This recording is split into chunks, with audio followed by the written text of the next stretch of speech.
Hello and welcome back to another episode of MacStories Unwind. We took a couple of weeks off because of WWDC, but Federico Viticci and I are both back to talk to you about some picks. Hey, Federico. Hello, John. We're back. We were traveling. We were moving across time zones. And then we came back and we needed a couple of days to rest. And now we're back here and we're doing Unwind again. It was good. It was good to be in California for a few days. Long trip, at least for me, you 11 hours on a plane and then, a few hours of layover in Germany. But it was good. Gave me time to think about what we're going to do in the summer. But we're not here to talk about that. We're going to save all of those thoughts for App Stories and our coverage of all the things on MacStories and the other shows. Just one quick thing, though. You put macOS Tahoe, the new one, macOS 26, also known as macOS Tahoe, on what? Your Mac Studio? Yes, on my Mac Studio. So my day-to-day computer, because that's the computer that I use the most, and that's where it's got to be for me to do a good review. And in my mind, what happens then is if I have any hiccups, what I do is I'll take my laptop and hook that up to my studio display for dealing with whatever limitations there might be. Plus, it means that I can go away for the weekend during the summer and bring the laptop and not have to worry about having a potentially buggy Mac version of macOS on my laptop. So that's kind of been my strategy the last few years, and it's worked out pretty well. I'll tell you that I have not experienced very many problems with Tahoe so far. It was, though, the last system that I updated because we came back from California and I had an App Stories and an NPC episode to get out. And those two things, I didn't want to run into any hiccups that might have slowed those two things down because we have a schedule to maintain on getting those out. And so I waited until I was finished with the production work there. And then I updated to Tahoe, which takes a little while. What did I do? I think I went out for a run or I took a shower. I don't know. Whatever I did, I started the update and it took probably 20, 30 minutes. It took a while. But when it came back up, everything was, in pretty good shape. I've been running it now for, I guess, since Monday. So as we record this, only about 24 hours.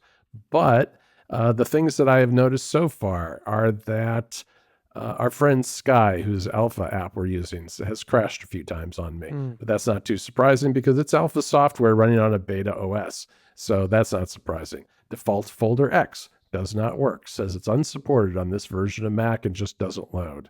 Let's see what else. Originally, when I first installed it, Carbon Copy Cloner said you can't use this on this machine and wouldn't let me do those kinds of backups. Although, I have other backup solutions, so I wasn't too worried about that. But even before the end of the day, Carbon Copy Cloner had a beta version out for Tahoe. So I had like 4 or 5 hours where I wasn't backing up with Carbon Copy Cloner, and now I am. So that's working totally fine too. And so no hiccups yet.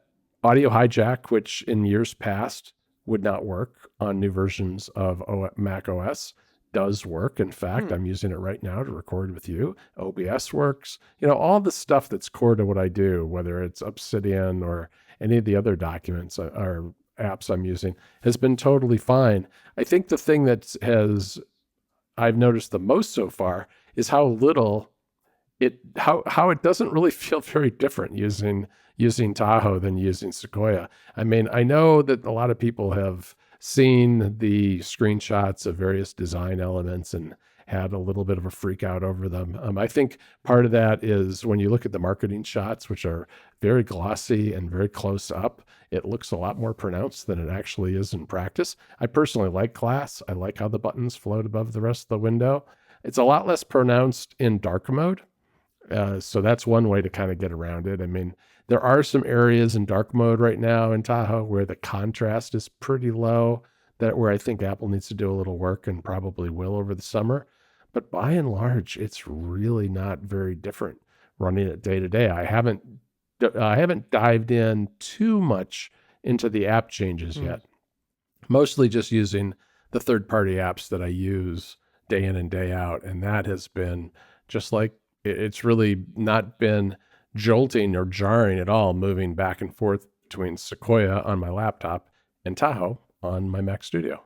All right. Well, thank you for the early report on this. Yes. That is a very early first impression since it's been, like I said, 24 hours. And I did it mainly to, so that I did it in part as quickly as I did because I wanted to test out Apple's new transcription APIs, which are coming, which I wrote a story about on MacStories, and we'll put a link in the show notes, because you can transcribe audio and video to text much, much faster with this new API compared to something like Whisper. So I was really kind of surprised. I've been using a command line tool that my son Finn built just to kind of test it. I mean, I'm sure a lot of apps will probably incorporate it at some point because it's a real cut above anything that you can do with Whisper. Although fewer languages available so far for this new API than Whisper. So yeah, I want to play around with that so much, especially on iPadOS. If Finn could put something together that can work on iPadOS, because also like that framework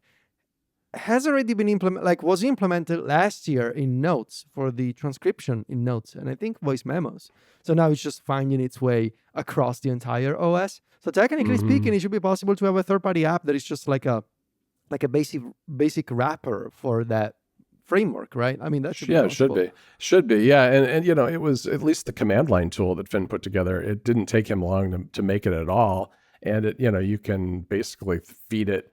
You can use it with other command line tools, you know, like YTDLP, you know, and transcribe YouTube videos if you want, and do multiple, set it up with shortcuts to iterate through multiple files if you want. That's something I'm going to probably do over the weekend, to set up a shortcut just to select a bunch of files in the Finder and iterate through them, doing transcription one after the other, because there are times when I do that when I'm producing a couple of different shows at one time.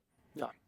All right, we do have some picks, and I want to start with a new TV show on Apple TV Plus that we are absolutely loving. We are almost at the end. It's Your Friends and Neighbors. So this is described as a dark comedy crime drama, in that it is pretty dark, but it's also like not not heavy stuff. I mean, there's violence, there's deaths, there's people engaging in shady activities, but it's also got a lighter side. So in case you're not familiar, this show has already been renewed for a second season, and it tells the story of Andrew Cooper, also known as Coop, played by John Hamm, who you may know from Mad Men, for example. And Andrew and Coop is a sort of a disgraced hedge fund manager from New York who gets fired from his job right after he has this pretty nasty divorce, in that he finds his wife sleeping with one of his best friends. And so he's going through this really rough patch in his life, and he gets fired from this hedge fund firm. And his financial manager, played by Hoon Lee as Barney, the character of Barney, tells him, look, like you're not in a good spot in terms of like the money that you have and your cash flow situation. And so not only do you need to find something else to do for a living, but also your wife is constantly asking for more money for the two kids that they share, for the house, and for the expensive hobbies that they have. All of this because this family is part of this smaller community of this town just outside in New York called Westmont Village, I want to say, where basically all of these rich people live. And hence the title, Your Friends and Neighbors. It's all these rich people having these big expensive houses that buy expensive cars and have expensive jewelry, and they all play tennis, and they all go to the same golf club that costs like upwards of $100,000 per year just to be a part of it, and they all want to send off their kids to an Ivy League college. You know the drill. That kind of community. And so Andrew decides that he doesn't want to tell anybody, at least initially, that he was fired from his job, and so he puts up this pretense life of he doesn't want to sell his Maserati car, and instead he realizes very quickly that all the people that surround him all these rich people, his rich friends and neighbors, they all have expensive junk in their homes that most likely wouldn't be missed if he were to steal that stuff. And so because this is a closed, tight-knit community, nobody cares about like locking their doors or setting off their alarms. And so he can just walk into the homes of his neighbors. And so he starts small by stealing like bracelets and watches. But by small, we mean like a watch that can go for like $100,000 on the black market, or like a bracelet that can go for like, I don't know, 60,000. And then he moves up like as the story progresses, and obviously, it gets a lot more involved. He gets himself into some really bad situations in that he starts stealing more and more dangerous things from his neighbors, and he gets a partner in sort of to help him in his endeavor, and all of this is set among this backdrop of it's not just a show about crime. That's what I find most interesting. I think probably the reason why this show was already renewed for a second season, I think they have done, like, say, a Breaking Bad, right? Which is a show all about, good guy turns, crime boss. That is essentially the backdrop of Breaking Bad. And this show has many similar elements to Breaking Bad. Like, the guy that is committing the most awful crimes in your neighborhood is most likely the guy you would never suspect. Like, it's got the same template. But I think what they have done in this show that I think is interesting is creating an ensemble of characters that are equally interesting, and all of them have their own backstories. So Barney as his financial manager, Sam played by Olivia Munn, great role, great performance, I think.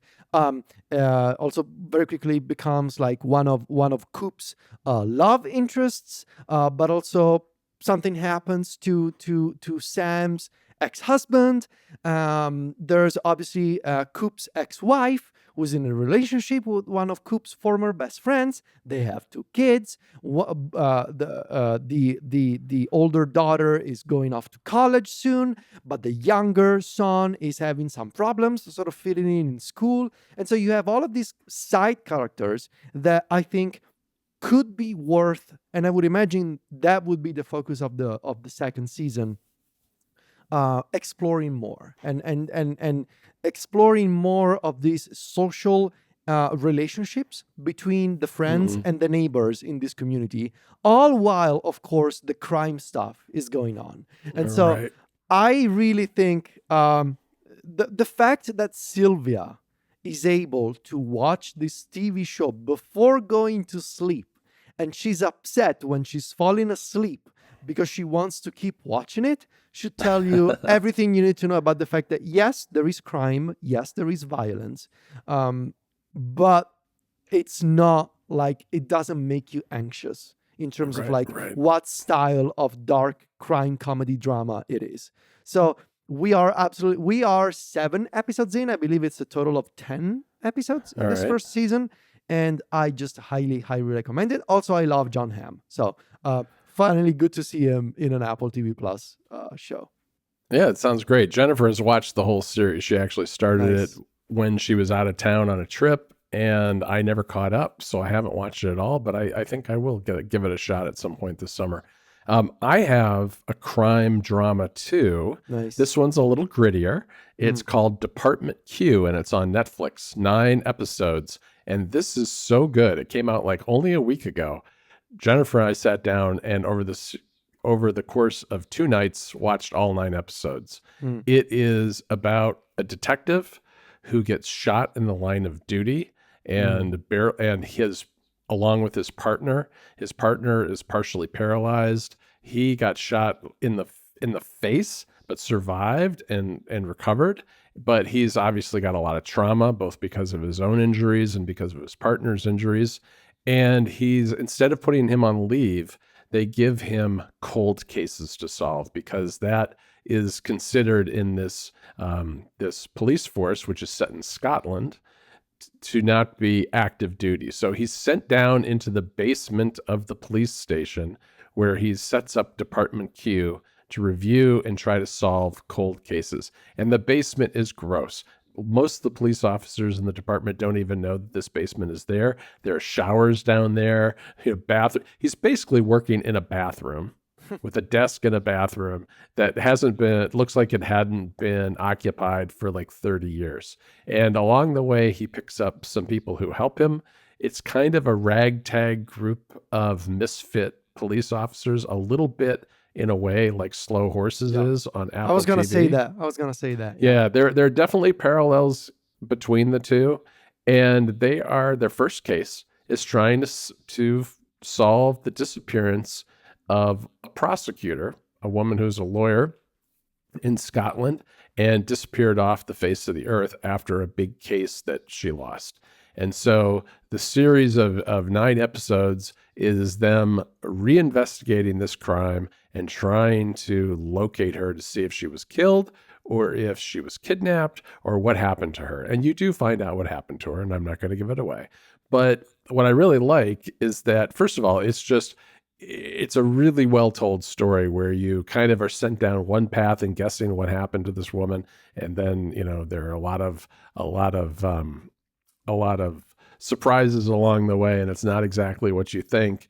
But the thing is because he's solving cold cases one at a time, they can do this for as many seasons as they want, because one season is one cold case, and he's got boxes and boxes of cold cases to solve, and he's done the first one. I don't know if Netflix has picked this up for a second season. They aren't very good about picking up even successful shows sometimes. But I do hope Department Q comes back, because it was a really, really good show.